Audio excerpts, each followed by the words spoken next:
네. 그래서 얘 이렇게 한번 좀 보도록 하겠습니다. 그래서 코드들 이렇게 좀 보시면은요. 휴먼 오브젝트, 휴먼과 스튜던트 이렇게 하고 있습니다. 그래서 클래스의 휴먼, 클래스 휴먼이고, 그 다음에 얘의 초기값을 보게 되면 name과 age, 그래서 이름과 나이를 지금 초기화를 지금 수행을 하고 있습니다.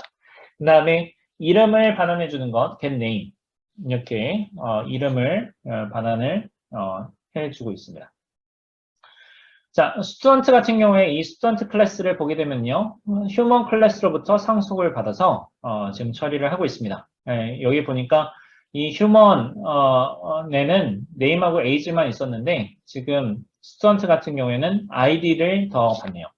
자, 그러면은 네임과 에이지, 아이디까지 이렇게 하니까 슈퍼 클래스 초기화를 해줄 때 슈퍼 클래스의 init 이렇게 호출해 주면서 네임과 에이지를 초기화를 해주고 있습니다. 그 다음에 자기 자신, 이 슈퍼 클래스는, 이 휴먼은, 네, 지금 스턴트 클래스의 슈퍼 클래스죠. 그래서 이 휴먼의 경우에 있어서는 자기 자신이 관리하고 있는 변수 ID, 이렇게 더 추가하는 거죠. 그래서 define get id에서 이 id를 가져다가 쓸 수 있게끔도 해주고 있습니다. 그래서 함수를 이렇게 만들었고요. 그래서 핸들과 인스턴스를 이렇게 만들었어요. 그래서 휴먼 인스턴스 참고음 초이, 그다음에 스턴트 로이 초이 이렇게 해가지고 그다음에 나이와 뭐 아이디 이렇게 추가해서 이렇게 뭔가 만들어봤습니다. 그래서 ac.getName, s.getName 이렇게 이야기하면 ac.getName 하면서 지금 보면은 스튜던트 클래스에 보게 되면 getName이라는 함수가 없잖아요. 여기 보면 getName이라는 게 없죠. 그런데 어떻게 하느냐? parent 클래스의 getName을 호출해 주는 겁니다. 요 child 클래스에서요. parent 클래스의 getName 하면 parent 클래스의 getName 그냥 호출해 주는 거죠. 자, 그래서 우리가 프로그램을 만들 때 모델링을 한다. 그 다음에 시스템을 만든다. 이렇게 이야기했을 때 보게 되면은 그 앞에서 말씀드렸던 인헤리턴스를 사용해서 우리 클래스를 확정하고 그다음에 클래스의 동작을 결정을 짓습니다. 확장을 하는 거죠. 근데 우리가 한 번만 만들고 없애버릴 시스템이다 라고 이야기하면 뭐 그냥 하면 되는데 근데 재사용성을 하겠다. 기존에 만들었던 거에서부터 뭔가 더 많은 것들을 하겠다. 이렇게 하면은 항상 확장에 대한 동기가 생성이 되는데요. 그러면 주어진 클래스에 대해서 다양한 기능들을 추가를 어떻게 할 것인가 이렇게 생각해 볼 수 있습니다. 그 다음에 주어진 클래스로부터 기능들을 어떻게 보완할 것인가 이렇게 생각해 볼 수 있는데 그 두 개를 해서 해결할 수 있는 방안들이 두 개입니다. 확장을 하는 것, 그 다음에 구성을 하는 것. 요렇게 보시면 되겠습니다. 그래서 모델링을 하겠다. 우리 시스템 모델링을 하겠다. 혹은 우리 소프트웨어, 일반적인 소프트웨어를 개발을 하겠다라고 이야기했을 때 항상 우리가 그 시스템을 개발하는 옵션이 두 가지가 되는데 첫 번째는 확장, 두 번째는 구성 이렇게 보시면 되겠습니다. 그래서 컴포지션, 익스텐션 이렇게 정의를 합니다. 익스텐션의 경우에 있어서는 인헤리턴스를 통해 가지고 확장을 할 수가 있겠죠. 우리가 가지고 있는 클래스의 슈퍼 클래스에서부터 확장한 부분들, 기능을 더 추가해요. 데이터를 더 추가해요. 그래서 확장된 derived 클래스를 만들어내는 것. 그게 이제 익스텐션이고 컴포지션 같은 경우에서는 여러 개의 클래스, 다른 클래스들을 가지고 와서 걔를 인스턴스로 가지고 있는 겁니다. 그 인스턴스를 가지고 그 인스턴스를 활용해서 어떤 기능을 구현을 하게끔 되는 거죠. 그래서 얘 extended 클래스는 컴포징 하는 구성만 담당을 하고요. 그 내에 여러 개의 클래스 인스턴스를 가지고 있어서 걔를 뭐 어떤 때는 A를 쓰고 A 인스턴스를 쓰고 어떤 때는 B 인스턴스를 쓰고 이렇게 혹은 A 인스턴스, B 인스턴스를 합쳐가지고 그 결과를 받아서 C 인스턴스를 쓰기도 하고 이런 것이 이제 확장하는 방법입니다. 자, 자, 이렇게 말씀드리는 것은, 우리가 시뮬레이션 모델을 실습을 하려고 하는데, 그 실습하는 부분들에 있어서 모델링하는 구성이 지금 보면은 두 가지로 지금 접근하기 때문에 그렇습니다. 첫 번째는 무엇이냐면, 우리가 만든 모델이 있어요. 우리가 가지고 있는 시뮬레이션 모델이 있으면 그 모델에 새로운 기능들을 더 추가하고 싶어서 슈퍼 클래스에 익스텐션을 하는 부분들이 있고요. 그 다음에 시뮬레이션 모델을 만드는데, 시뮬레이터를 만드는데, 처음에는 사람에 대해서만 했는데, 이제는 사람이 자전거도 타, 혹은 자동차도 타, 이런 것처럼 확장을 하는 것도 생각해 볼 수 있습니다. 그러면 그 예를 봤을 때 사람이 있고, 그 다음에 자전거를 타는 사람으로 확장을 할 건지, 아니면 사람이 자전거를 인스턴스로 가져와서 장비처럼 가져와서 이동한다 이렇게 볼 건지 보는 관점에 따라서 개발하는 것도 달라지고 모델링하는 것도 달라지고 그 다음에 클래스와 클래스 사이에서 상호작용하는 것도 달라지게 됩니다. 익스텐션 하는 부분들 이렇게 보여드리고 있습니다. 그 코드를 이제 하나하나 보면서 좀 이야기를 해보죠. 확장하는 부분들 이렇게 있는데요. 앞에서 그 보여드렸던 휴먼 클래스가 있었죠. 그 휴먼 클래스를 기반으로 해서 확장하는 방법 1번을 정의해봤습니다. 그래서 휴먼을 했을 때 name, age 이렇게 해서 슈퍼 클래스에 키워드를 써가지고요. extended one 클래스의 parent 클래스를 가지고 거기서 이니스에서 초기화를 해주는 여기 익스텐션을 했다고 했지만 그냥 하나 상속받아가지고 한 거죠.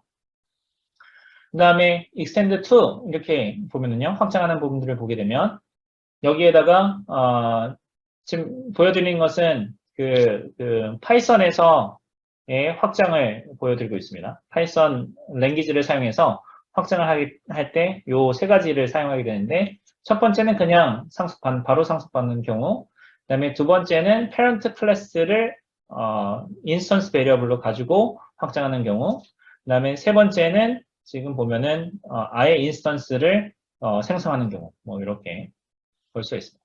그래서 뭐 오브젝트라는 것을 받아가지고 self.object에서 오브젝트를 어사인 해주고 그 다음에 get attribute를 통해 가지고 지금 보면은 self.object랑 attribute를 가지고 오게 되면 그래서 get name을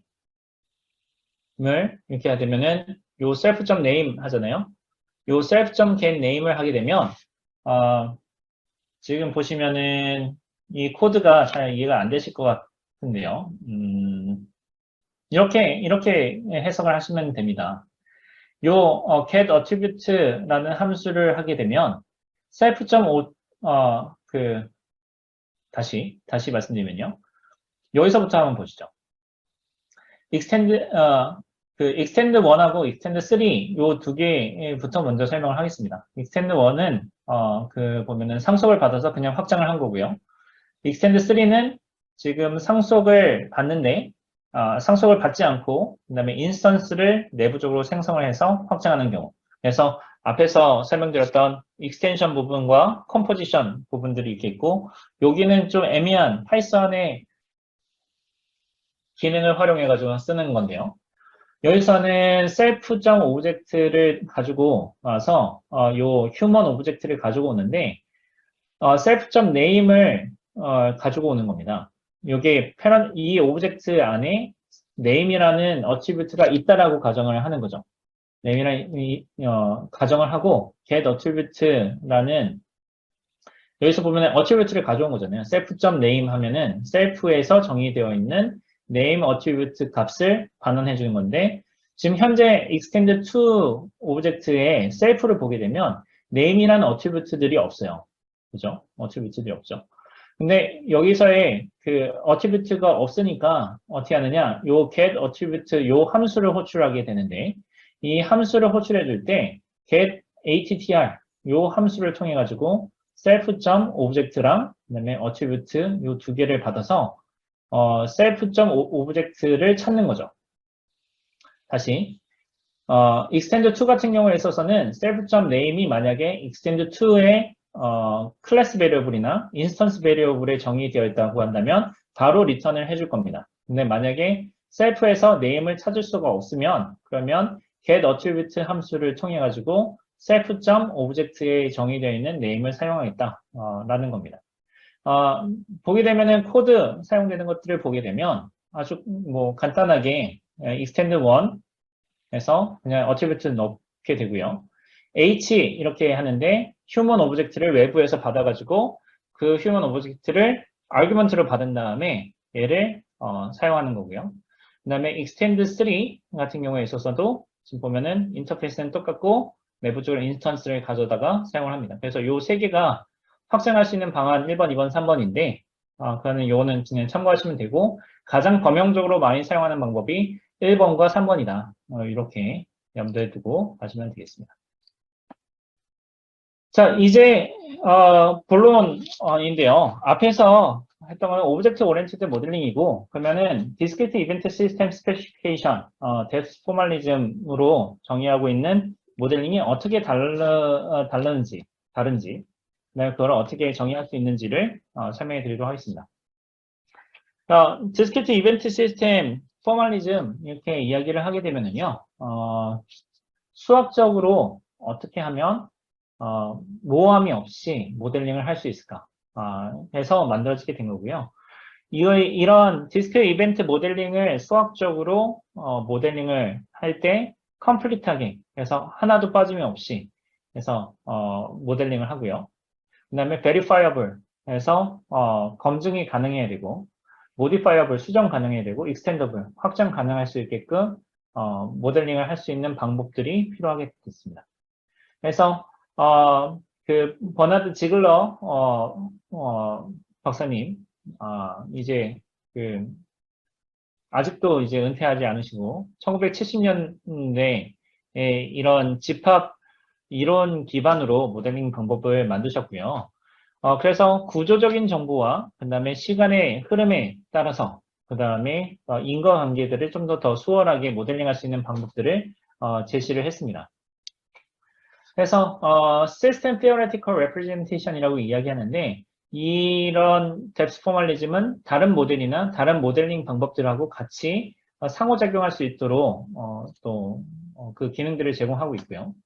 그 다음에 앞에서 말씀드렸던 계속 지난 1시간 반 정도 말씀드렸던 오브젝트 오리엔티드 모델링 메소드를 제공하고 있습니다. 그래서 앞에서 확장하는 부분들을 말씀드렸잖아요. 상속에 대한 부분들이나 아니면 다른 모델을 가져와서 컴포징 해가지고 커다란 시스템을 만드는 것.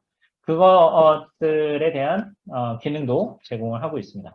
그리고 계층적으로 스페시피케이션을 할 수 있게끔 만들어서 Separation of Concerns라는 그 소프트웨어 엔지니어링에 있어서의 가장 중요한 철학도 담아낼 수 있게끔 만들었습니다. 그래서 모듈화라고 하죠. 그래서 모델링을 하는데 각각의 시스템을 모델로 만들어서 그래서 그 모델들이 서로 상호작용할 수 있도록 했습니다.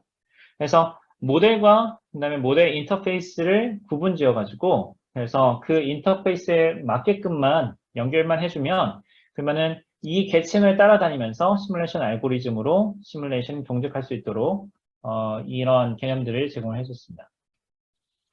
그래서 이런 뎁스 포멀리즘을 보게 되면 앞에서 집합 이론적인 포멀리즘이다. 이렇게 이야기했고요. 시스템 티어레티컬 레프레젠테이션을 가지고 있다.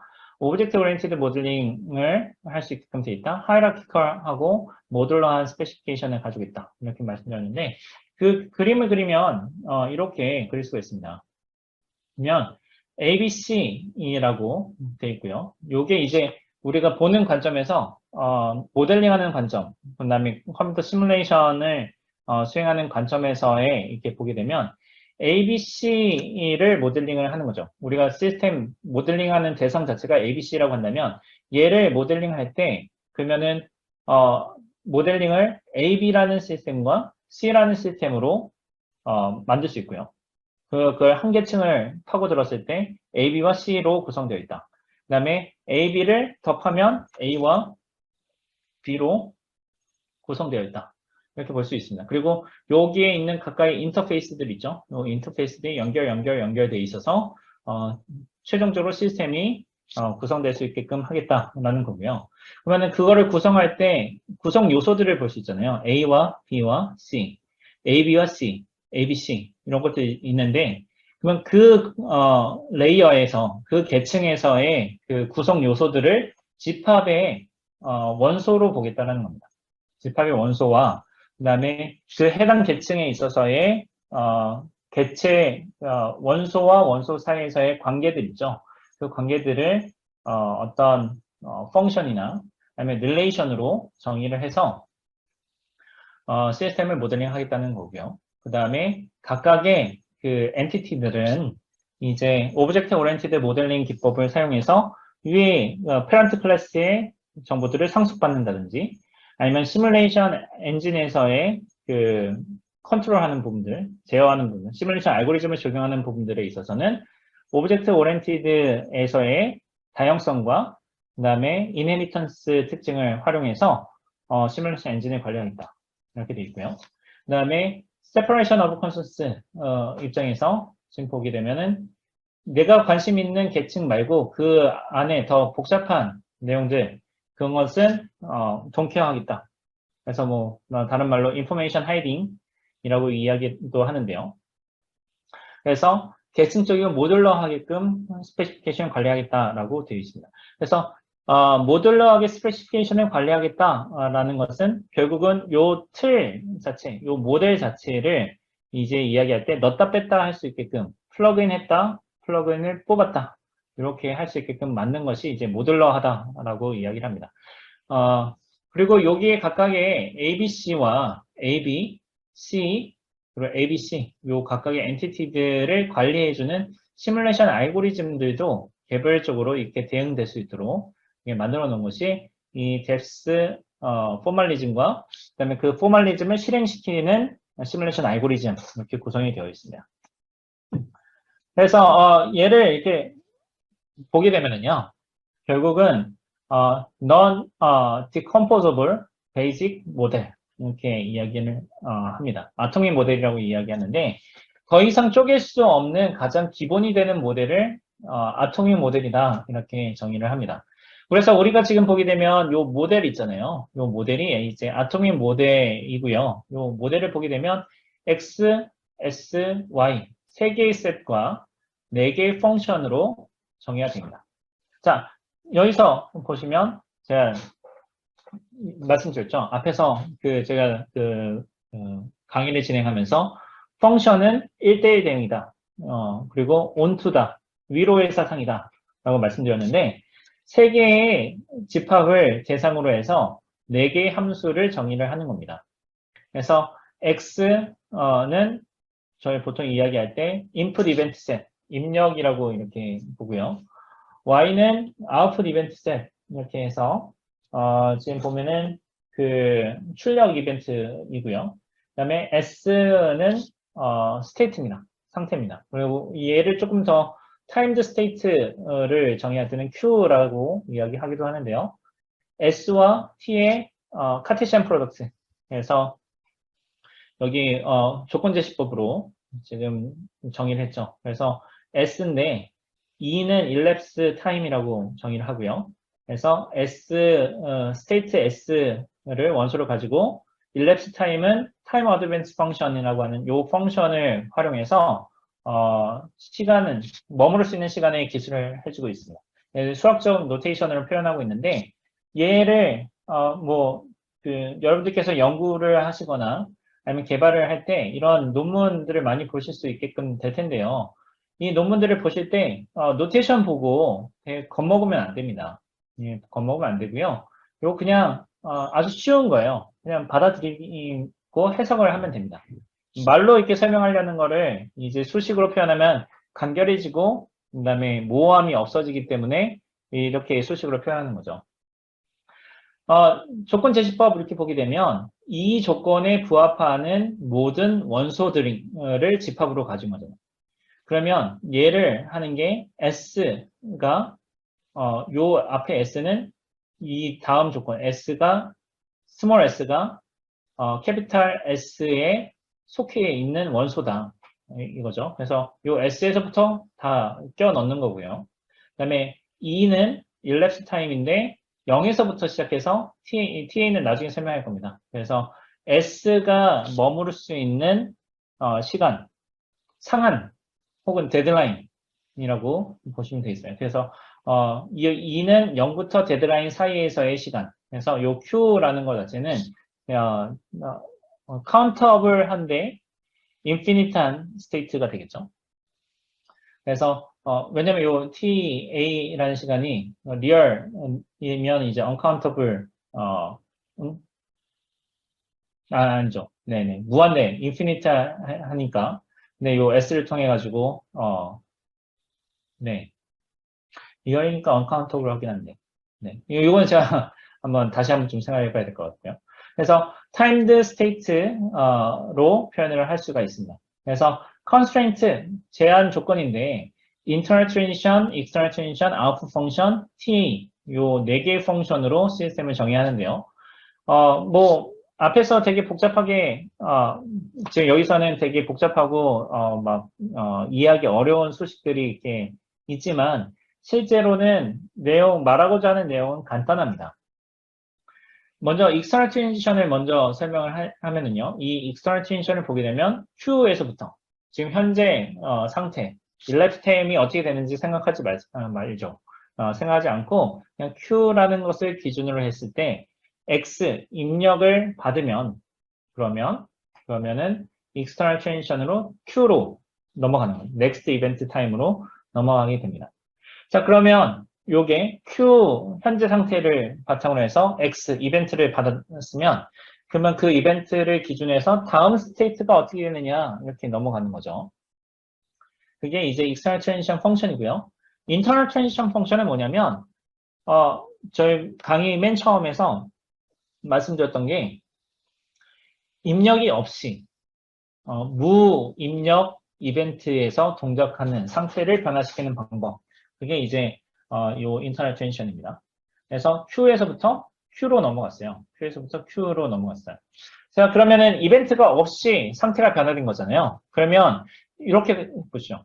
이벤트가 없다 라는 것을 이벤트로 만든 거죠. 말장난 같긴 한데 이벤트가 없는 것을 이벤트로 어떻게 만드냐? 그게 우리가 지금 타임 데드라인을 정의한 겁니다. 우리가 그래서 시뮬레이션 엔진에서 지금 처리하고 있는 것이 무엇이냐면 원래 그 노테이션은 다 정의를 하는데 시뮬레이션 엔진 단에서 무엇을 하고 있냐면 초를 재고 있는 거예요. 그래서 초를 계속 재고 있다가 S라는 스테이트에서 이 모델이 S라는 스테이트에 머물고 있는 중입니다.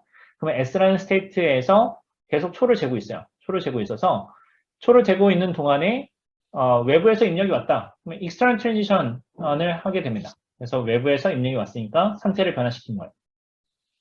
그 다음에 계속 초를 재고 있다가 이벤트가 안 와요. 그러다가 그 스테이트에서 머물 수 있는 시간들을 초과했어요. 그냥 딱 떨어졌어요. 0이 됐어요. 타이머를 냈더니 0, 알람이 울렸어요. 그러면은 internal transition 펑션을 호출되게끔 해주자. 요게 이제 핵심이 되겠습니다. 요게 끝이에요. 그 다음에 그때 여기에서 Q라는 스테이트에서 타임아웃이 되면 그러면은 네 출력을 내보내자. 어떤 출력이 내보내져야 되느냐. 그래서 아웃풋 펑션을 정의하고요. 그 다음에 스테이트마다 각각의 데드라인을 정의해 주는 것이 이 타임 어드밴스 펑션이 되겠습니다. 아토믹 모델, 지금 여기서 설명드렸던 이 아토믹 모델들은 오토마타 기반으로 이제 모델링 할 때 우리가 정의하는 것은 맞는데요. 근데 기존의 파이널 스테이트 머신, 혹은 오토마타 기반으로 시스템 모델링 하는 것과 그 다음에 지금 이 디스크리트 이벤트 시스템 스페시피케이션으로 모델링 하는 거의 차이점이 뭐냐? 이렇게 질문할 수가 있습니다.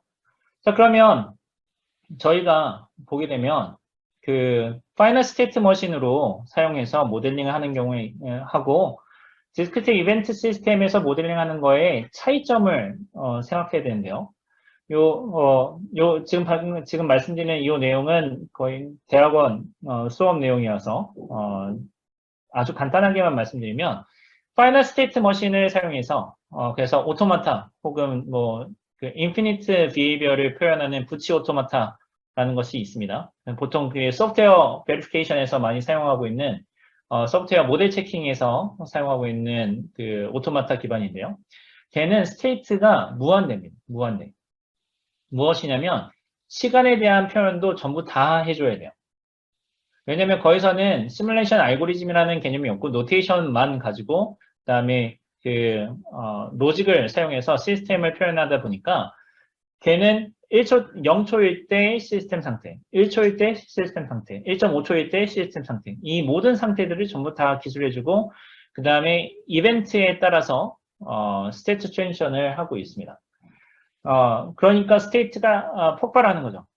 굉장히 많은 스테이트를 가지고 처리해야 되죠. 그러니까 무슨 말이냐? 표현하고자 하는 그 대상 자체가 시간에 대한 개념이 들어오면 시간이라는 것 자체가 uncountably infinite한 비헤이비어를 가지고 있기 때문에 이 부치 오토마타만 가지고 표현을 하려고 보면 인피니트한 스테이트를 전부 다 표현해야지만 시스템을 표현할 수 있기 때문에 시간에 대한 것들은 표현하기가 되게 어려워지는 거죠. 그러다 보니까 이제 뭐 하이브리드 오토마타나 뭐 타임 오토마타나 여러 가지 스테이트를 확장하는 부분들, 노테이션을 확장하는 부분들에 대한 연구들이 컴퓨터 사이언스에서 많이 이루어났는데 이 컴퓨터 사이언스에서 하고 있는 타임의 시간을 어떻게 표현할 거냐? 그래서 바운더리로 표현하자. 뭐 이런 어프로치들을 많이 정의를 했었는데요. 우리 쪽 뎁스 포멀리즘에서는 어떻게 하느냐?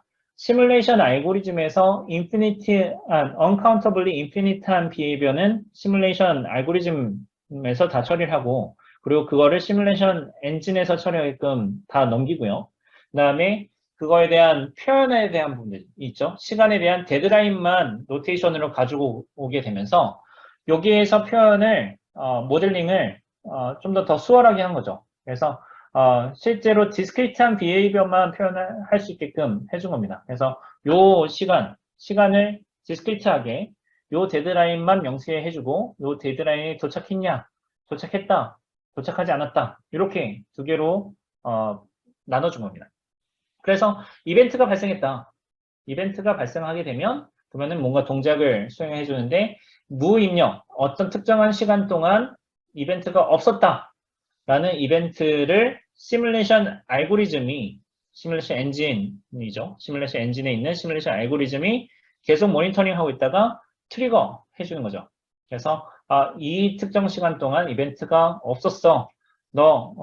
이벤트가 없었다는 이벤트를 생성해서 넘겨주면 아웃풋 펑션을 호출해주고 그 다음에 인터널 트랜지션을 호출해주는 형태로 상태를 갱신을 해줍니다.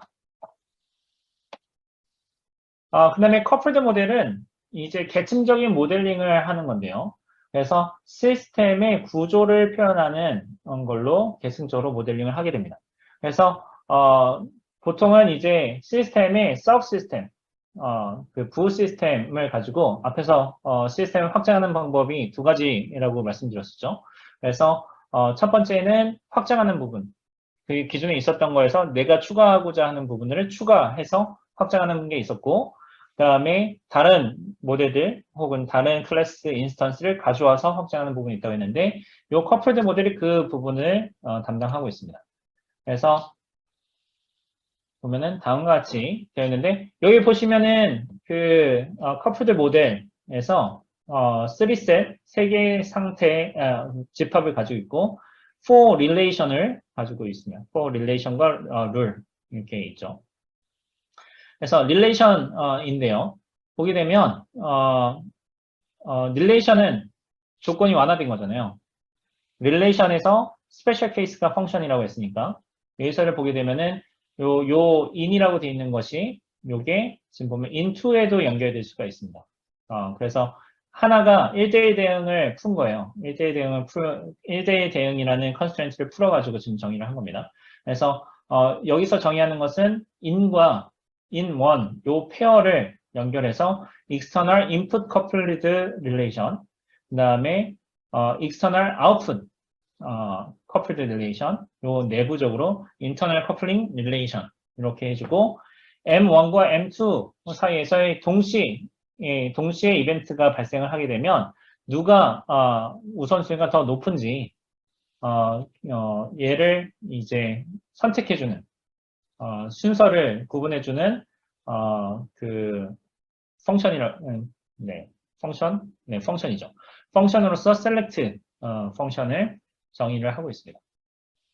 그래서 앞서서 말씀드렸던 이런 아토믹 모델과 커플드 모델을 사용해서 모델을 하는데 중요한 거는 정리를 하자면 아토믹 모델에 대해서는 더 이상 구분할 수 없는 형태로 모델을 다 쪼개고 그 다음에 그 쪼갠 모델들에 대해서 이제 표현을 하는 겁니다. 그래서 그 행위를 표현하는데 시간이 있을 때랑 시간이 없을 때. 그 다음에 커플드 모델에서는 구조적인 특징을 가져와서 아토믹 모델을 인스턴스로 가져오는 거예요. 그 인스턴스로 가져와서 그 인스턴스와 인스턴스를 조합해서 모델링을 해주고 있습니다. 그래서 가장 중요한 게 이제 그 조합하는 것보다 아토믹 모델이 가장 중요한데 이 아토믹 모델들이 어떻게 동작하는지 좀 설명을 드리도록 하겠습니다. 자, 그래서 external transition function 외부에서 입력이 왔을 때 동작하는 것. 그래서 상태와 그 다음에 지금 현재 진행되는 그 elapsed time 지금 그 데드라인이 되기 전까지 얼마만큼 시간이 지났는지 그게 시뮬레이션 엔진에서 초를 잰다고 했죠. 그 초 재는 거. 그래서 2가 들어오고요. 그래서 현 상태에서 elapsed time 2 동안에 X라는 이벤트가 들어왔다고 한다면 다음 스테이트는 S2로 이동을 하는 겁니다. S2로 이동하고 elapsed time은 0으로 이렇게 관리를 해주는 거죠. 그래서 이벤트 X가 도착하기 전에는 상태가 S1이다가 그러면은 elapsed time 2 해서 계속 누군가 초를 재고 있는 거죠. 그 다음에 이렇게 했다가 X 이벤트가 오게 되면 S2로 이동하고 elapsed time은 0으로 이렇게 받게 됩니다. 아웃풋 펑션의 경우에 있어서는 S, R, Y 이렇게 있는데 S1 상태에 있다가 elapsed time TA에 S1 이렇게 돼 있죠. 이렇게 되면 데드라인이 딱 지난 거예요.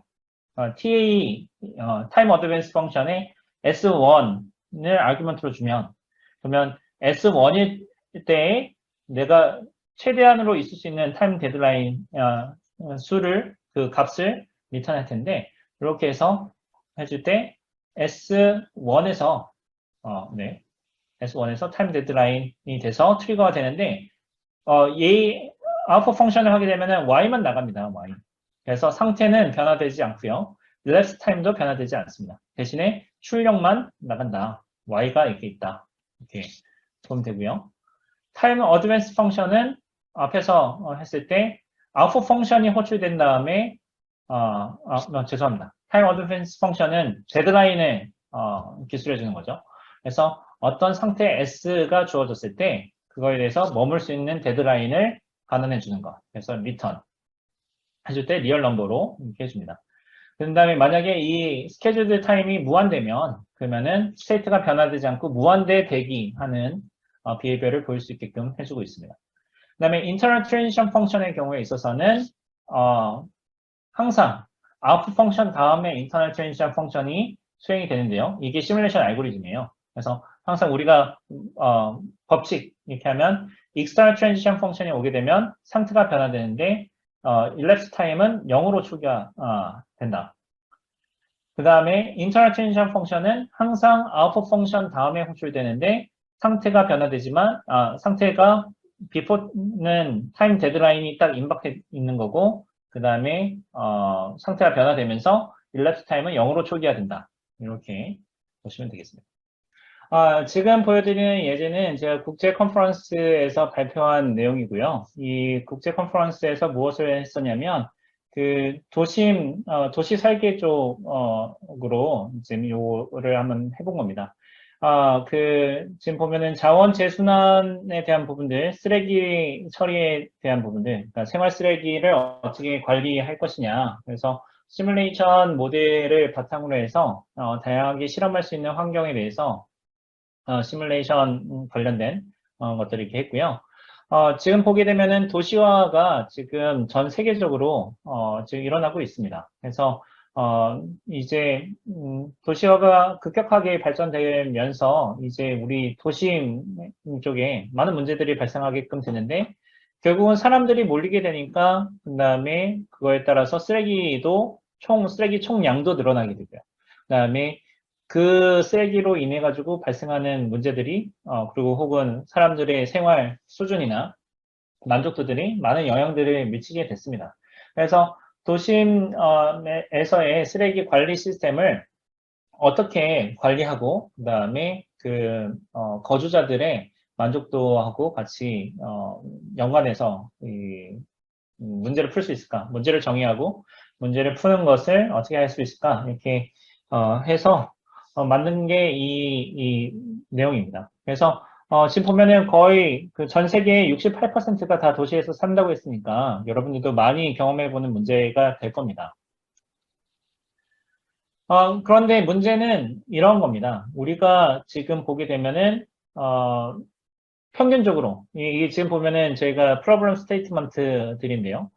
거주자들이 살고 있는 그 비헤이비어 패턴들입니다. 그래서 저희가 보게 되면 일반적으로 기숙사에서 살고 있다라고 하면 이렇게 생각을 하죠. 어떻게 생각하냐면 도시나 시청에서는 어떻게 되냐면 쓰레기 양이 평균으로 되기 때문에 항상 일정하게 유지된다의 개념이 돼버립니다.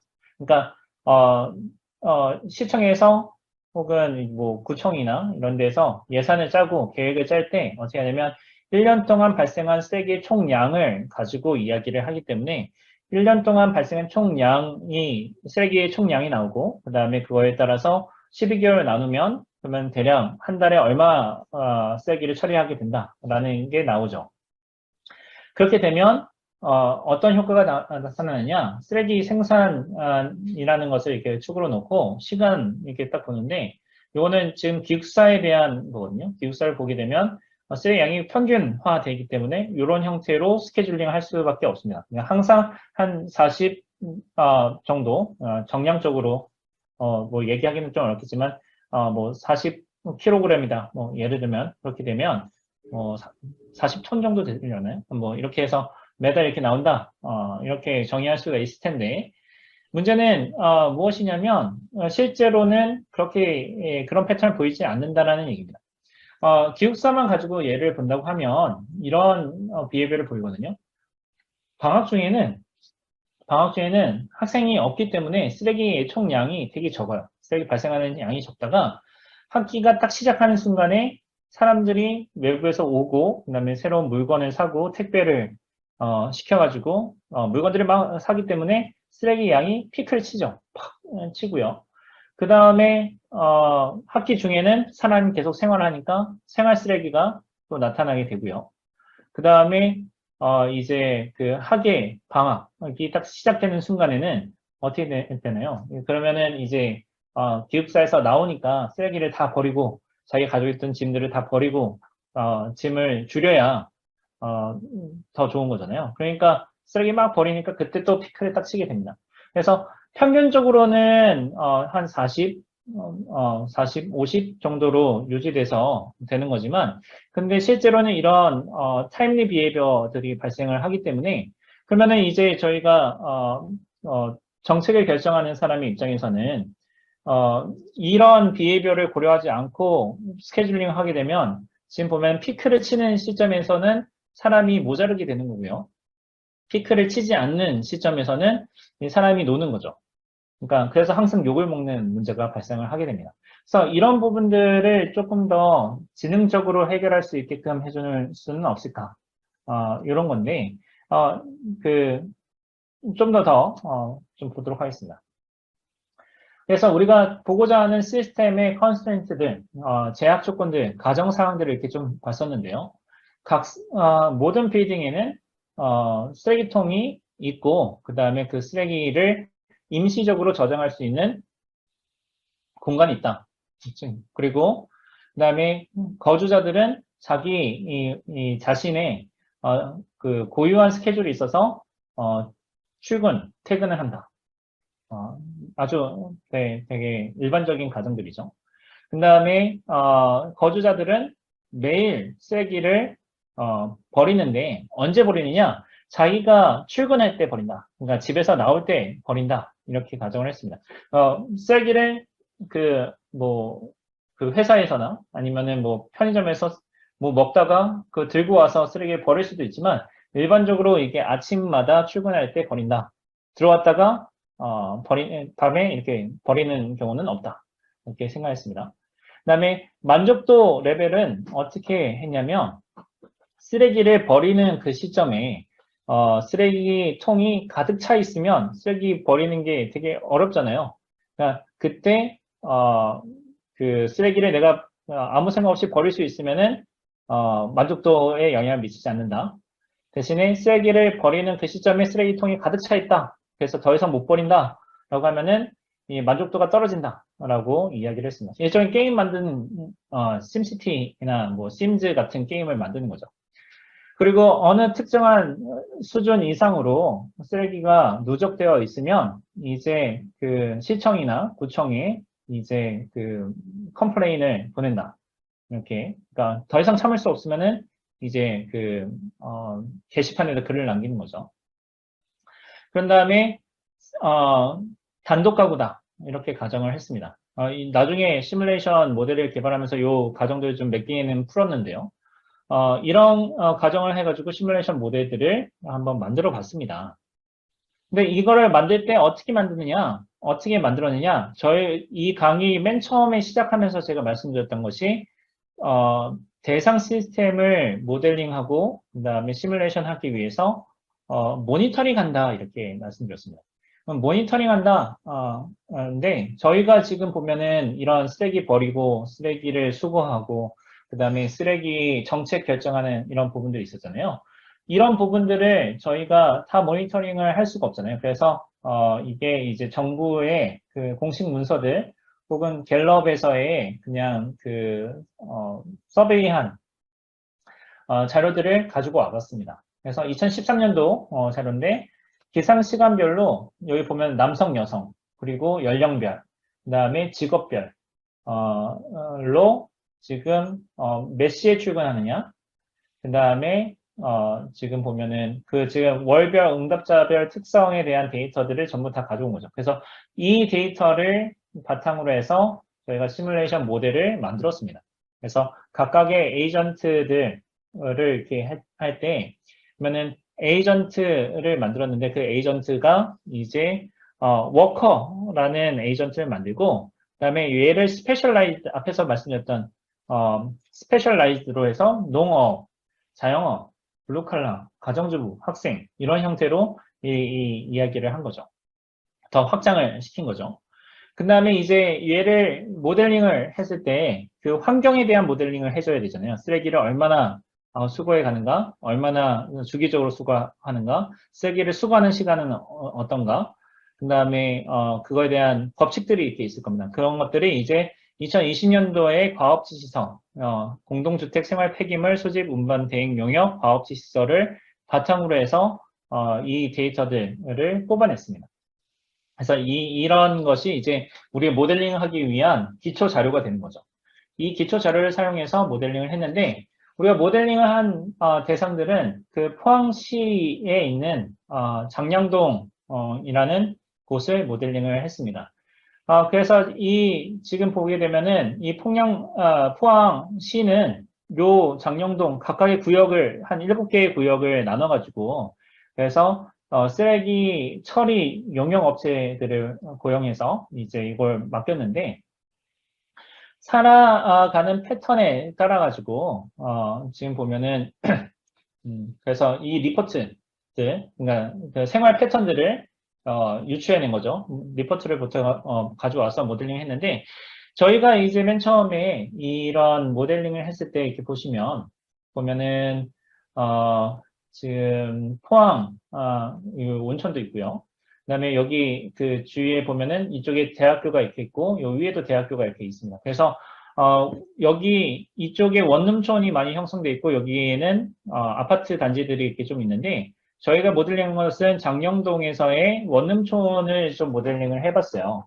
그래서 저희가 생각했던 거는 어떤 거였냐면 요 원룸촌에서 이 모델링을 했을 때 학생들이 많이 있을 거라고 생각해서 모델링을 해서 방학 때는 어떻게 되나 그 다음에 학기 중에는 쓰레기에 대한 부분들이 어떻게 되는지를 모니터링 하려고 이렇게 봤었는데 재밌는 사실은 저희가 이렇게 또 모델링하고 서베이 해보고 기초 자료를 이렇게 모아 보니까 학생들보다는 좀 더 소셜한 요구사항에 따라 가지고 레지던트 그러니까 거주자들의 그 분포들을 달라지고 그다음에 패턴도 달라지더라 이런 것을 좀 확인을 했습니다. 그냥 여담으로 좀 말씀드리면 지금 이런 원룸촌들의 학생들이 많이 있을 거다. 왜냐하면 바로 앞에 학교가 있고 이쪽에 또 제가 속해 있었던 대학교가 여기 있었기 때문에 학생들이 많이 있을 거다라고 생각했었는데 실제로 서베이를 해보니까 일용직 노동자들이 굉장히 많이 있었어요. 그게 무엇이냐면 이쪽에 지금 보면은 그 아파트 개발이 막 되고 있다 보니까 이 아파트 개발에 참여해서 건설 현장에서 일하는 일용직 노동자들이 잠잘 곳이 필요하잖아요. 그래서 여기 원룸촌에서 생활을 많이 했습니다. 그러다 보니까 이 사람들의 그 생활 패턴과 그다음에 쓰레기 패턴들이 아주 유니크한 패턴들이 나타나게 되는데 이 일용직 노동자들의 경우에 있어서는 원룸은 생활 공간이 아니라 그냥 그 숙식, 그러니까 정확하게는 잠자는 거죠. 잠자는 것만 처리하는 공간이다 보니까 쓰레기도 새벽에 보내고 새벽에 버리고 그다음에 새벽 일찍 출근하고 잠만 자고 이런 것들이 있었습니다. 그래서 그런 일용직 노동자들과 그다음에 여기서 생활하고 있는 가정주부와 원룸에서 생활하고 있는 이제 그 학생들 요 세 종류로 모델링을 했을 때 그 도시 계획을 하는 그 포항시청의 장량구청이나 이 공무원들이 그러면 앞으로 개발이 얼마나 될 거니까 어떻게 될 거니까 일용직 노동자들의 포션이 그 비율이 얼마나 늘어날 거다. 그러면 그거에 따라 가지고 쓰레기의 총량이나 쓰레기를 버릴 때 언제 수거하는 것이 불만이 가장 적을 것인가 이런 생각을 해볼 수 있는 거잖아요. 그런데 활용할 수 있게끔 만들려고 이런 시뮬레이터를 만들어 봤습니다. 그래서 제안했던 시스템은 다음과 같은 시스템이었어요. 거주자가 있고 아비지 트럭이 있고 그다음에 정부 모델이 있는데 그 레지던트가 거주자들이 가비지를 버리면 그 가비지 버린 거에 따라서 요 트럭이 수거에 가는 거죠. 수거에 가는데 어떤 특정한 스케줄링을 통해 가지고 수거에 가는 걸로 모델을 만들었습니다. 그 다음에 레지던트는 거버먼트에 요청을 하는 거죠. 그래서 지금 불만을 토로하는 거죠. 게시판에 글 쓰는 거, 그래서 컴플레인 하는 거를 모델링을 했고요. 네, 거버먼트에서 이제 가비 트럭을 하는데 다양한 스케줄링을 해보는 겁니다. 그러면은 지금 여기서 중요한 게 뭐냐면 거버먼트와 가비 트럭과 레지던트들에 대한 비헤이비어는 지금 상호 관계는 지금 정의가 됐고 그 다음에 어떤 이벤트와 어떤 동작을 하는지도 정의를 할 수가 있습니다. 근데 여기서 이제 보면은 거버먼트를 통해 가지고 가비 트럭을 운영을 하는데 어떤 스케줄링을 할 건가, 어떤 방식으로 쓰레기를 처리할 건가 그 부분이 모델링 하는 것이 어려운 거죠. 그럼 걔를 어떻게 할 것인가 그 부분은 뒤에다가 말씀드리도록 하겠습니다. 그래서 지금 여기서는 지금 거버먼트나 가버지 트럭 근데 거버먼트는 컴플레인을 받기만 하는 모델이어서 여기는 그렇게 아주 되게 간단한 모델이라고 볼 수 있고요. 그 다음에 앞에서는 가정상을 그 단독 가구 그래서 1인 가구 이렇게 생각을 했었는데 여기서는 가족의 비헤이비어도 표현해 볼 수 있지 않을까 컴포지션을 통해 가지고 가족을 표현할 수 있지 않을까 그래서 가족을 표현한 거 그래서 1인 가구들을 가지고 그 다음에 1인 가구들을 조합해서 그 하나의 가족 4인 가족을 어떻게 만드는지 모델링을 좀 보여드릴 거고요. 그 다음에 거기서 데이터들이 막 쓰레기를 버리는 거에 대해서 앞에서 저희가 가정을 하기를 쓰레기를 임시로 저장할 수 있는 공간. 그래서 그게 가비지 캔이라고 이렇게 이야기했었죠. 그래서 임시로 저장할 수 있는 공간에 데이터를 어떻게 취합을 하는지 이들을 좀 보여드리려고 합니다.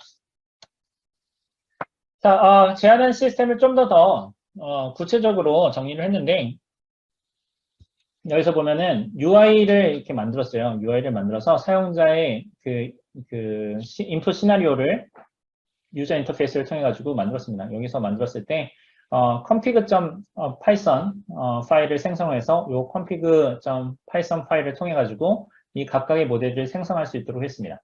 이 UI 매니저를 보게 되면 시나리오를 관리해 주는데 이 시나리오가 보게 되면 빌딩들 그리고 빌딩이 몇 개나 있을 거냐 그리고 그 빌딩에 대해서 빌딩 안에 패밀리가 몇 개나 있을 거냐 패밀리 안에는 사람이 어떻게 돼 있을 거냐 이렇게 정의했고요. 그 다음에 이렇게 해서 나온 그 결과들 있죠. 로그 파일과 CSV 파일을 통해서 아웃풋 매니저에서 이제 가시화해 주는 것까지 그래서 UI를 만들었고 그 다음에 요 내용들 시나리오 매니저들을 통해 가지고 지금 패밀리와 거버먼트, 가빅 트럭들을 이제 모델을 인스턴시에이션 하는 것들을 이렇게 했습니다. 그래서 1인 가구 모델을 이렇게 했었는데요. 1인 가구에 대한 모델을 다음같이 이렇게 만들어 봤어요. 지금 보면은 앞에서 제가 보여드렸던 것은 그 뎁스 포멀리즘을 사용해서 수학 노테이션을 이야기한 거고 그 수학 노테이션을 그래프 형태로 다음과 같이 보여줄 수가 있습니다. 자, 그러면 거주자 모델을 이렇게 보게 되면 외부에서 시뮬레이션이 시작해라 라고 했을 때 외부 입력이 스타트 엔드 그래서 시뮬레이션 스타트 시뮬레이션 엔드 이렇게 처리해주는 이벤트 처리하는 그 입력 이벤트들이 있고요. 출력 이벤트는 트래싱에서 쓰레기를 버립니다. 그래서 요 느낌표로 출력 이벤트를 정했고 물음표로 입력 이벤트를 정의했습니다. 그 다음에 여기 화살표가 하나 있는데 아무것도 없는 화살표 하나가 있습니다. 이거는 일반적으로 파이널 스테이트 머신에서 정의를 할 때 혹은 패턴에 있어서 정의할 때 이니셜 스테이트를 표현하는 방식입니다. 그래서 아이들에서부터 시작한다 라고 되어 있고요. 아이들이라는 상태를 정의했는데요. 이 상태가 아이들 상태에서 동작을 하는데 앱 표시 있겠죠. 이 앱 표시를 통해서 아이들 상태의 데드라인을 정의를 해봤습니다. 그래서 아이들의 경우에 있어서는 무한대이죠. 그러면 무한대 여기 대기할 수 있습니다. 그 말인즉슨 외부에서부터 스타트 이벤트를 받지 않으면 그러면 여기에서 무한대로 대기하고 있다가 여기에서 스타트 이렇게 메시지를 보내게 되는 거고요. 죄송합니다. 스타트를 받아서 웨이트 상태로 가게 되는 거고요. 웨이트 상태에서는 지금 보면 human.getOut .getUnitTime 이렇게 되어 있는데 얘는 무엇을 하냐면 우리가 사람이다 혹은 사람의 출근 시간을 지금 표시를 하는 겁니다. 집에서 나가는 시간인데 그 집에서 나가는 시간을 지금 0초냐 10초냐 뭐 이렇게 해도 표현이 되는데 웨이트 하면 보통 우리가 리얼 타임으로 이렇게 하는데 이제 앞에서 우리 갤럽에서 봤을 때 출근 시간이 오전 5시 58분 뭐 이렇게 돼 있었잖아요. 오전 5시 58분을 이제 시뮬레이션 월드에서 그 기준 시간으로 어떻게 변환시킬 거냐. 그래서 그런 것들을 이제 확장을 했습니다. 그래서 get unit time 이렇게 했는데 보시면 여기에 휴먼이라고 돼 있어요. 휴먼이라고 돼 있는데 이 휴먼에서부터 파생된 파생 클래스가 이제 그게 되는 거죠. 하우스 키퍼, 스튜던트, 혹은 이제 블루 칼라, 뭐 이런 형태로, 지금 워커, 이렇게 파생을 시키고, 그 다음에 앞에서 정했던 요 getOut이라는 인터페이스를 사용해서, 워커와 스튜던트와 하우스키퍼의 자기 출근 시간, 집에서 나가는 시간들을 다르게 줄 수 있게끔 한 겁니다. 그러면 어떻게 되느냐? 레지던트 모델에서 이 휴먼 오브젝트를 들고 지금 레지던트 모델을 만들었는데 이 휴먼 오브젝트에 만약에 그 비율을 가지고 이야기한다. 장영동의 그 인구 비율이 워커가 일용직 노동자가 33%, 그 다음에 학생이 34%, 그 다음에 가정주부가 33%다. 라고 하면은 일용직 노동자들 오브젝트를 30개, 33개를 만들어서 집어넣고 여기 이 레전트 모델에다가 집어넣고요.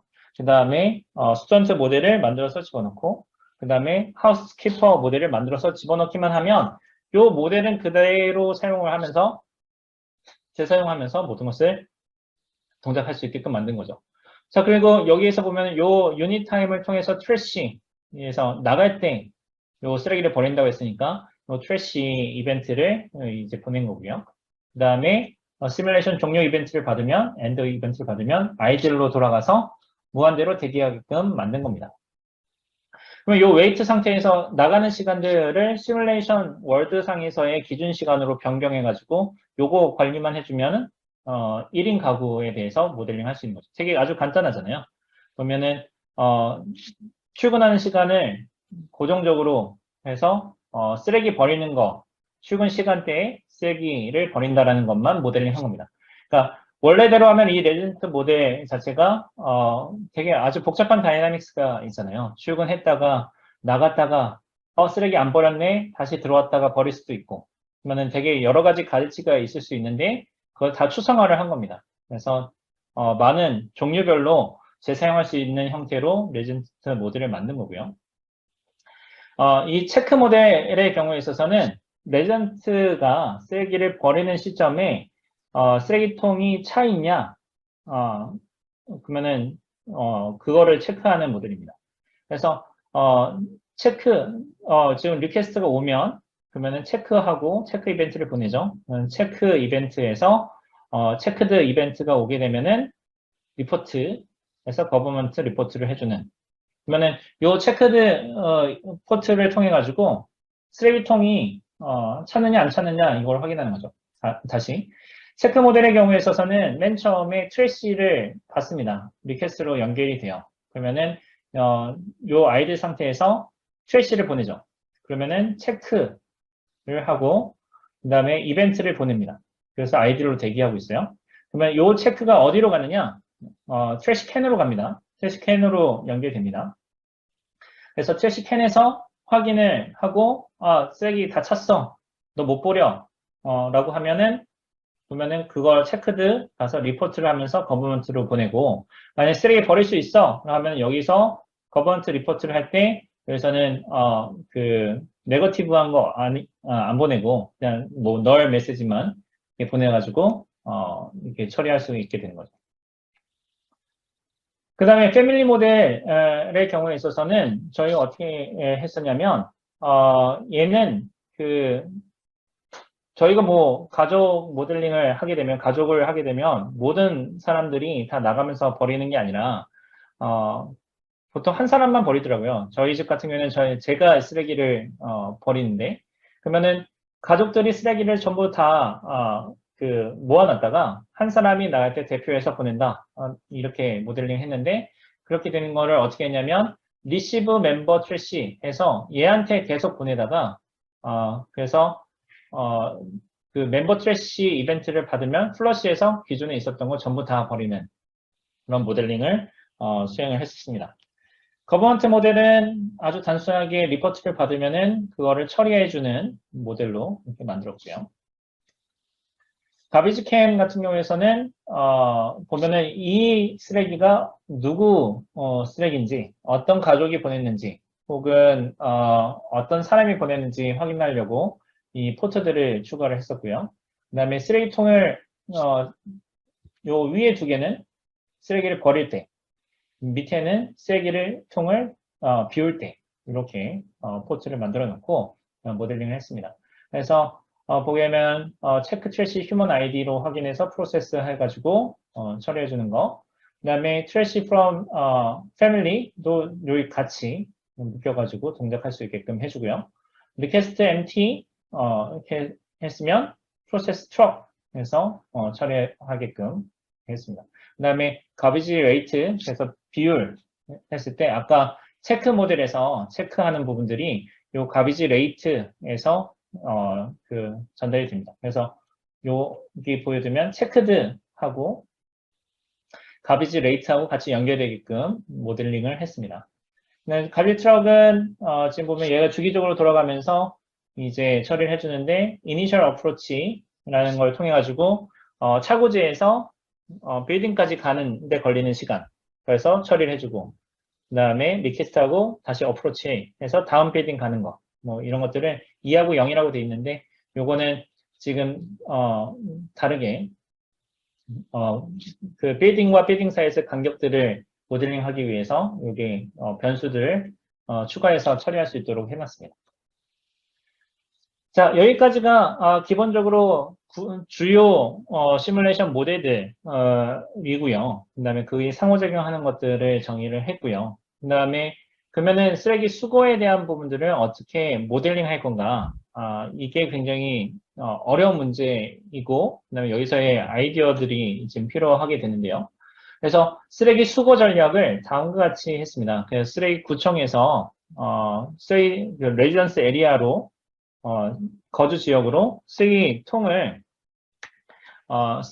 비우기 위해서 쓰레기 차를 배치를 하는데 그러면 이런 거죠. 쓰레기 차가 할당이 되면 쓰레기통에 있는 쓰레기 양만큼 이제 수거하고 그 다음에 그 수거를 해서 각각 다 돌아다니면서 수거를 한 다음에 이제 쓰레기통이 쓰레기 수거차의 용량이 다 차면 더 이상 받을 수 없다. 그래가지고 쓰레기 총량이 얼마나 되느냐 이런 것들을 이게 볼 수 있게끔 한 겁니다. 그래서 트럭 캐패시티하고 지금 남아있는 비율을 사용해서 이걸 처리했는데 이런 시퀀스들을 생각해 볼 수 있게끔 한 거예요. 그러면은 헤드쿼터에서는 레지던스 에리아 1번, 2번, 3번 해서 트럭을 레지던스 에리아 1번을 보내고 2번을 보내고 3번을 보낸다. 그러면은 지금 여기서 보여드리는 이런 피스트 시퀀스 같은 경우에 있어서는 얘 빌딩 1, 빌딩 2, 빌딩 3가 있으면 무조건 이 트럭 모델은 빌딩 1 모델을 먼저 처리하고 그 다음에 빌딩 2 모델을 처리하고 빌딩 3 모델을 처리하게끔 해서 폼은 돌리는 것처럼 계속 반복하게끔 인터랙션 하게끔 하면 그러면 이게 픽스드 시퀀스다. 그러니까 전략 자체를 모델과 모델과의 상호작용을 어느 순서로 할 것이냐로 정의를 해서 지금 쓰레기 수거 전략을 정의를 한 겁니다. 팔린드롬 시퀀스도 저희 예로 하나 만들었는데 이 팔린드롬은 앞으로 가나 뒤로 가나 똑같다라는 얘기잖아요. 그래서 처음에는 1번, 2번, 3번을 처리하고 그 다음번 돌 때는 여기 n번, 2번, 1번 이렇게 처리하게끔 이렇게 했을 때 사용자의 불만도는 자동으로 넘어갈까요? 처리하게끔 이렇게 했고요. 그 다음에 랜덤 시퀀스 해서 완전히 랜덤하게 처리하는 경우에 있어서는 어떻게 되느냐 이렇게 했고 그 다음에 추가적으로 더 실험할 수 있는 것은 이제 저희가 시뮬레이션 모델을 더 확장해서 쓰레기통에 채워져 있는 양들을 확인해 가지고 그래서 온디맨드로 그래서 수요 중심으로 쓰레기차를 수거하는 경우에 어떻게 되느냐 이런 것도 생각해 볼 수 있을 겁니다. 그 다음에 또 여러 가지 옵션들을 생각해 볼 수 있는데 결국은 그 여러 가지 옵션들이 무엇이냐 앞에서 모델링을 한 거 있잖아요. 우리가 만든 모델을 기반으로 해가지고 새로운 what if question 이렇게 하면 어떨까? 온디맨드로 하면 어떨까? 지금 여기서는 저희가 연구를 시작했던 이유가 뭐였냐면 스마트 쓰레기통, IoT 쓰레기통에서 지금 자기가 채워져 있는 양을 쓰레기 수거 차량 혹은 쓰레기 수거 본부에서 그것을 전부 다 모니터링 할 수 있다고 한다면 그러면은 이 쓰레기통을 비우기 위해서 쓰레기차가 움직이면 그러면은 인부도 고용해야 되죠. 그 다음에 기름값도 투자해야 되죠. 고민해야 될 게 많잖아요. 그 많은 것들에 대해서 비용을 더 줄일 수 있는 방안은 없을까? 인력은 더 줄일 수 있는 방안은 없을까? 더 최적화할 수 있는 방법은 없을까? 그것을 하기 위한 전 단계로 이런 시뮬레이션 모델들을 만든 겁니다. 그래서 이 시뮬레이션 모델에서 기본적으로 핵심은 쓰레기 수거 전략이라는 것은 쓰레기 차와 그 다음에 건물, 그 다음에 거주자들이 어떻게 상호작용할 거냐, 어떤 순서로 상호작용할 거냐가 수거 전략으로 지금 대응을 시킨 거죠. 그래서 모델링을 한 겁니다. 그래서 이걸 수행을 했었는데요. 일단은 파란색이 학생들이 지금 픽스 시퀀스, 팔린드롬 시퀀스, 랜덤 시퀀스로 지금 돌린 것이고요. 그 다음에 각각에 대해서 지금 컴플레인을 한 수를 한번 가상을 만든 겁니다. 지금 보게 되면은 저희 출근하는 시간들을 이제 노멀 디스트리뷰션으로 원래는 평균적으로 출근하는 시간들이 있으니까 앞에서 갤럽에 조사했던 그 내용을 바탕으로 해서 이제 그 출근 시간들을 결정을 했고요. 보시면은 population ratio를 보게 되면 지금 여기 실험할 때는 다 33, 33, 33 그래서 다 equal하게 가져갔고요. 그 다음에 쓰레기를 언제 수거할 때 학생의 불만이 높아지느냐, 그 다음에 그 가정주부의 불만이 높아지느냐, 이것들을 했습니다. 그래서 지금 보게 되면은 쓰레기 수거를 7시에 한 경우에 있어서는 지금 보면은 컨스트럭션 워커 스튜던트가 지금 보면은 일찍 출근해요. 그래서 어떻게 되느냐, 컨스트럭션 워커랑 그 다음에 스튜던트 같은 경우에는 보통은 출근 시간이 8시 뭐 이렇게 됐고, 가정주부는 더 늦게 밖에 나가더라고요. 그 컨스트럭션 워커랑 스튜던트의 경우에 있어서는 쓰레기를 버리는 시점에서 쓰레기 버리는 양들이 있잖아요. 그 평균적인 양들이 있는데, 거기에서 보면 버리는 시점에서 쓰레기통이 가득 차 있는 확률이 적은 거죠. 그러니까 어떻게 되느냐, 쓰레기 차가 수거를 지금 7시에 하게 되면 이미 얘네들 컨스트럭션 워커와 스튜던트가 버리는 쓰레기들을 지금 보게 되면은 컨스트럭션 워커의 쓰레기는 버리고 그다음에 스튜던트의 쓰레기는 못하죠. 왜냐면 8시쯤에 이제 학생이 나가니까. 근데 여긴 비어 있어요. 그래서 하우스 메이커가 나가는 그 시점에 쓰레기통이 차 있을 확률이 높아가지고 하우스 메이커가 발생하는 컴플레인의 수가 훨씬 더 많은 겁니다. 근데 이 시간이 점점 뒤로 가면 뒤로 갈수록 이제 어떻게 되냐, 지금 보게 되면은 요 수가 줄어들고, 그 다음에, 요 오후 시간들 이렇게 수거할 때 이렇게 계속 변화되는 모습들을 볼 수가 있죠. 이 부분들이 결과적으로 보게 되면 전체 수가 줄게끔 만드는 것들이 필요할 거고요. 그 다음에, 그 시에서 목표로 하는 그 대상이 있을 겁니다. 그 대상들에 대해서 그 컴플레인 수가 적게끔. 예를 들면 컨스트럭션 워커 같은 경우에는 조금 있으면 나갈 사람들이잖아요. 그러니까 이런 사람들은 불만이 좀 있더라도 뭐 괜찮다 이렇게도 보세요. 예를 들면은 쉽게 말씀드리면 유권자가 아니니까 관심 없다 이렇게도 해볼 수 있는 겁니다. 만약에 팔린드롬 시퀀스로 처리를 한다고 했을 때는 어떻게 되는가?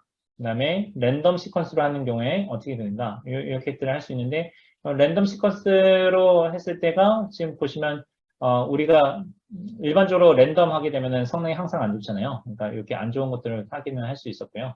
팔린드롬 시퀀스도 이렇게 했는데 네, 페어하게 한번 해보겠다 했지만 그다지 뭐 좋게 되지는 않았습니다. 그래서 픽스드 시퀀스로 하는 게 좀 더 좋았다. 이렇게 확인할 수 있었고요. 그 다음에 픽스드 시퀀스가 가장 좋았으니까 그러면은 그 픽스드 시퀀스에서 그러면은 요 비율이 바뀌면은 어떻게 될까? 또 생각해 볼 수 있습니다. 그래서 33 대신에 컨스트럭션 워커가 지금 경기가 되게 좋아서 건설 호황이라서 컨스트럭션 워커가 더 많아지면은 어떻게 되느냐? 이런 것들도 실험을 해봤습니다. 그래서 지금 보시면은 그 결론 이렇게 말씀드리면 결국 리서치 모티베이션은 도시화 자체가 계속되고 있고 되게 중요한 이슈니까 디시전 메이커들 그래서 정책 결정을 하는 데 있어서 많은 요소들을 염두에 두고 이런 디스크리트 이벤트 시뮬레이션을 하면 정책 결정하는 데 있어서 많이 영향을 미칠 수 있는데 기존의 정책 결정 하는 부분들 그 쓰레기 수거 시스템들을 이렇게 보니까 거주자의 행동 패턴들을 고려하지 않고 그냥 평균 내가지고 했으니까 이게 좀 더 거주자의 패턴을 보면은 효율적으로 관리할 수 있을 거다라고 연구를 진행했고요. 그 다음에 그거에 대해서 디스크리트 이벤트 시스템 모델링, 디스크리트 이벤트 시스템 시뮬레이션을 수행을 한 겁니다. 그래서 보게 되면은 지금 제일 적게 하는 거는 오후 1시쯤에 이제 그 수거하는 게 가장 좋았다. 네.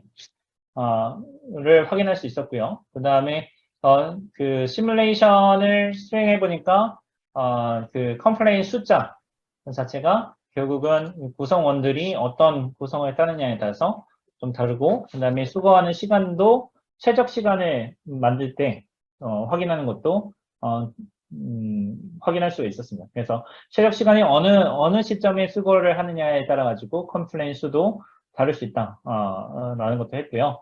이런 거는 사실은 아주 간단한 예잖아요. 우리들 시뮬레이션, 굳이 시뮬레이션을 돌리지 않더라도 알 수 있는 사실인데 다만 여기서는 뭐냐면 현 상황에서 모델링하고 그다음에 시뮬레이션 했을 때 1시쯤에 수거하는 게 가장 효과적이더라 라는 결과가 나왔잖아요. 그러면 그거에 대해서 이제 정책을 위반하는데 적용해 볼 수도 있다는 얘기입니다.